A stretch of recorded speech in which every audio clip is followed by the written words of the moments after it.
Единая Россия подвела итоги выдвижения кандидатов для участия в предварительном голосовании. Кандидатами на выборы городского совета муниципального образования городской округ город Магаз 5-го созыва стали более 50 человек. Среди них сотрудники учреждений образования, здравоохранения, культуры и спорта, предприниматели и общественники. Если говорить применительно к возрастному цензу, возрастным характеристикам, у нас среди участников, которые подали документы для участия в предварительном голосовании, есть люди старшего поколения, более 60 лет.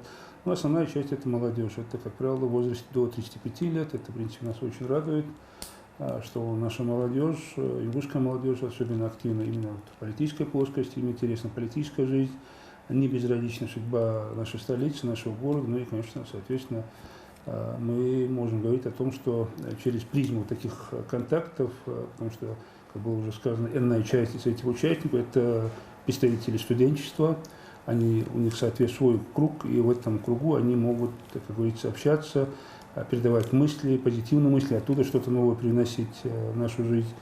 И, соответственно, это говорит о качественном составляющем участников предварительного голосования. Если говорить по гендерному признаку, там, в принципе, можно сказать, около 60% это мужское население, мужская часть нашего общества, и так менее там 40% представлена женская часть. И сейчас начался процесс регистрации избирателей уже на рейтинговое голосование, которое пройдет только в онлайн-формате.